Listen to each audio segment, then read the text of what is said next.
Hello. It's a little bit awkward because there's like people out in the field in front of me, and I hope they're just like knowing that I'm not staring at them. So yeah. But anyways, I wanted to take this time to film a video about my like full eating disorder story and just like go into some more details just to help people out there who know someone who has an eating disorder or may be struggling with disordered eating themselves. First things first, if you could hit that subscribe button and give this video a thumbs up, that would really help me out. My goal is to get monetized pretty soon because I really enjoy making videos and just being an encouragement to others. So yeah. Okay, to start, let's start off freshman year of high school. I played on a travel volleyball team. So it was like the top level team of our club. And so we traveled to Philly, to Minneapolis, to North Carolina, parts of Virginia, Maryland, Florida, stuff like that. So yeah, it was like traveling almost every weekend, and volleyball was probably like the main part of volleyball was, oh gosh, they're gonna throw a football in my car. Okay, no, we're good, everything's fine. He probably thinks I'm talking. Okay, well, we're good. Just quit overthinking, Kenny. Stop. Oh, they're really cute though. Okay, stop. Okay, sorry. Like, look up around me because people are playing in the field in front of me. So yeah. Okay, so yeah, so volleyball was, if I wasn't in school, I was playing volleyball most of the time. So that was just like really like a pivotal part of my life, and I really just enjoyed it. And so that was my freshman year. Why am I repeating myself? I'm sorry. Okay.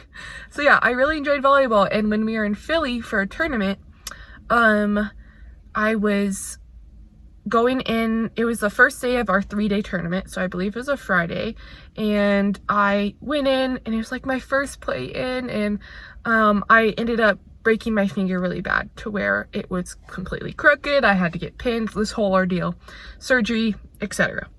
So I was out from volleyball for quite a while, and so because of that, I was not exercising as much as I normally would because I had a cast on, and if I would like exert myself too much, my hand would swell up and it'd be really just painful and uncomfortable, especially if I had pins in my fingers. So yeah, I was not exercising as much, and so I felt a little bit more self-conscious about my body. I started eating a little bit less and healthier because in my mind I felt that I was gaining weight, but looking back, I maybe gained like 5 pounds, and that's normal. I had an injury, but yeah, it was just kind of just like body image issues started then. And then it started getting to the point where I was eating way fewer calories than I needed to, and once I got my cast off, I was working out a lot. I finished the season of volleyball, and then over that summer I worked out a ton. I was just consumed by Pinterest and all of these diets where it's like, here's some low calorie options. Like in my mind, I could only eat 2,000 calories, and I worked out quite a bit. I did not eat enough to sustain the amount of exercise that I was doing, and my motive for this was to get healthier and to get more toned because I felt that I was like, I've always had kind of like a baby face, and I felt that I needed to get rid of that I needed to just like, I don't know, look like the pictures on Instagram, which is far from the truth. Most of those are edited. Healthy bodies look different on everyone, and I'm saying that now, but at the time I did not see that. So my mom noticed that I was losing a lot of weight pretty quickly. I was pretty like I had very defined like bones, like you could see my rib cages, my like entire spine, like very defined bones, bone structure, and yeah, I was just very frail looking. So she noticed that, but then I also told her that for 2 months I hadn't had my period, and so then she was like, okay, like there's something up, like if you're not able to consume the correct amount of calories on your own, we're gonna have to go see a dietitian or nutritionist or counselor, something of the sort. So yeah, so then I was referred to a dietitian whom I started treatment with her then, and treatment was rough. First of all, I had many fear foods. Second of all, I kept denying the fact that I had an eating disorder. I just thought, oh, like I just need to eat a little bit more. But quickly into recovery, I realized that, yeah, like I have an eating disorder. And at that point, at the beginning of my recovery, I was diagnosed with anorexia. And looking back, they said that it could have been orthorexia, which is obsession with eating healthy. And because of that, then you don't have the right amount of calories. And I also have OCD. So because of OCD, I felt like I had to eat like specific things in certain amounts. And it was just something that I can control in my life to help me regulate anxiety and help me to just kind of take control. And I've moved around a lot, and I was just starting a new volleyball club, had injury, new school, a lot of stressors. Back to when I started my recovery, I started with a dietitian whom was my saving grace along with Jesus, and Jesus brought her into my life to just, oh my gosh, she was amazing. I truly am so thankful for how much she has helped me. And so now I'm going to talk about like the process of recovery for me, as it looks different for everyone. My heart goes out to those who have been an inpatient in a recovery clinic, who have had many relapses. There's people who've had it a lot worse than me, but that doesn't dismiss the heartache and just the almost trauma and just intensity of the treatment that I had to go through, and just how hard it was for me. I would say the first thing that was super hard was just the quantity of food I had to eat. I was set on a very strict schedule with my dietitian of breakfast, snack, lunch, snack, dinner, snack, and each like meal or snack had to have a certain amount of carbs, fat, and protein, and that was like twice the amount of food that I was used to eating. But looking back, that was like a normal serving for like a person who's trying to maintain their weight or even lose weight for some people. Like even that step up was low for some people, but for me, since I wasn't used to consuming that much food, I was super bloated all the time. I felt super nauseous, super full. Like it was really not fun. I had to drink these Ensure like protein shakes with like an additional like protein bar or some high calorie bar for my snacks at school. And a lot of my close friends knew that I was going through recovery, and so they were very helpful when I would go to lunch and be like, I just don't want to eat. Like I literally just had a snack like an hour ago. People were looking at me in class as I drank my Ensure protein shake and another bar. But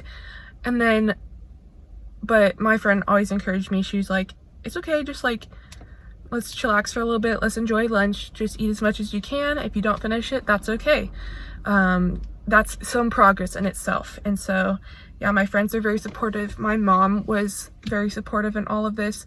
In the beginning, she prepared a lot of my foods so that I didn't have to think about it. I just ate them. Another thing that I really struggled with was at night, we had to make this like really high calorie like smoothie, and my mom often made it, and like the fact that I knew how much fat and calories was in there, it was just, I correlated calories and fat to looking fat. I had to change my mindset. And when my mom would make these smoothies for me, which would have like a whole banana, like 2 spoonfuls of peanut butter, we'd do flax oil, we would sneak in flax oil, butter into my rice, stuff like that, just to like hide in calories that didn't fill me up as much. But I just remember drinking those and just like, it tasted good, but just like your mind plays tricks on you, you know? So yeah, that was just the beginning of it. And then started facing my fear foods. One of my fear foods was pizza. For quite a while, whenever my family would order pizza, I would instead make a salad and not refuse to eat the pizza. It would like make me like almost have a panic attack to eat pizza. Another one was sugar. I would only allow myself to have like a dessert once a week. Yeah, like once a week. And then it proceeded to every other day. But even like every other day, I was like, oh, like if I have a birthday party coming up on Friday, then I would like plan it so where it was like every other day, including that, if that makes sense. Like I was very restrictive with that. And I did blind weights. So when I would go in for weigh-ins each week with my dietitian, she would not show me the weight. She wouldn't tell me the weight. She'd just be like, hey, like, good job. You went up this week. You went up this, like 2 pounds this week or whatever. Or let's try this next week because we went down 2 pounds. So, having the blind weight was very helpful because weight looks different on everyone and weight is healthy for different people. So, yeah. I also saw a counselor who was at a eating disorder like clinic, and I could be part of a program where I could either like go there for most of my meals and have like group therapy and individual therapy, or I could just go once a week with the counselor. And thankfully that was what I was able to do because I could do a lot of like the healing, because I listened to a lot of what they were saying and implementing it. Whereas if I didn't, I could have been hospitalized or put on a feeding tube or had some sort of like more intensive program. But thankfully I progressed pretty quickly in recovery. So yeah, I had a counselor who helped me work through just different body image issues, underlying causes of my eating disorder, which was my anxiety and OCD. And through this process, long story short, I recovered from anorexia. I would say I fully recovered probably middle of my junior year of high school. But even then, I had lost my period for 3 years. So there was a point where there would be times where I'd relapse kind of a little bit and start to lose some weight, but then I'd be like, no, we're not going back down that path. Let's refocus. During this time, I was playing club volleyball I was on the rowing team for crew. And yeah, so I definitely had to keep on top of like a meal plan that my dietitian gave me to maintain my weight. I was a lot more less restrictive. I enjoyed food a lot more, but there was still like this anxiety there, this OCD there whenever I'd sit down to eat, but it was so much better than it was before. I was a healthy weight, but I had not had my period for middle of my junior year. I'd say like I was when my weight stabilized, and I still had not yet gotten my period. And it was, let's see, it would have been a year and a half at that point. And so my doctors were concerned about my bone density, just like my hormone imbalance.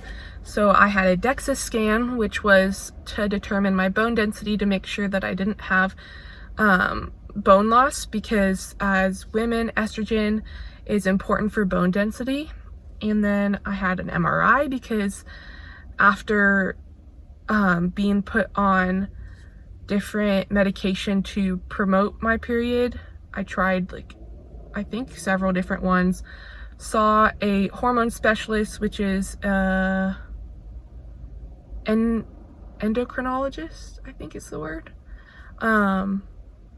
I saw a lot of different like specialists. I had an MRI to see if there's something wrong with like my pituitary gland or whatever gland that controls your hormones.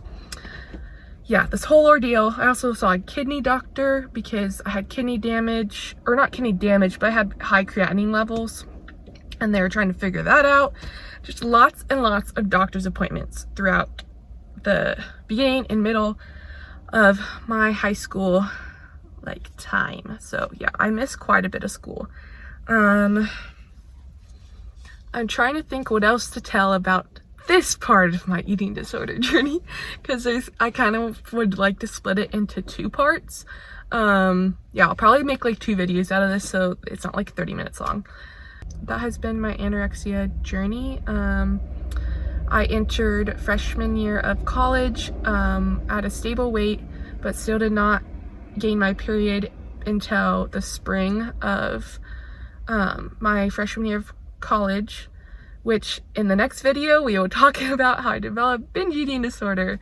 Yeah, so yeah, that's my story of the first part of my journey with eating disorders.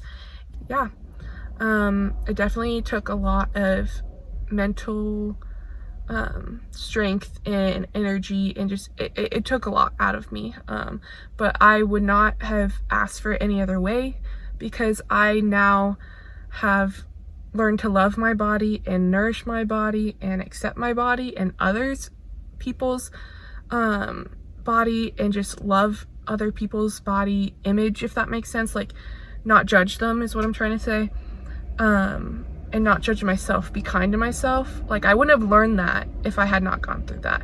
I wouldn't have learned these lessons that I can then tell you guys and tell other people. I have many friends that have struggled with this stuff, and they said, like, I'm so thankful, Kennedy, like, for your help and helping me through this, and I'm thankful for God, who have taught me those lessons, and then who has spoke through me to help those other people and hopefully help you.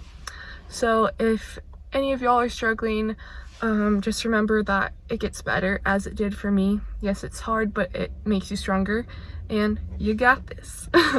Leave a comment down below for if you just want to chat, any of the sorts.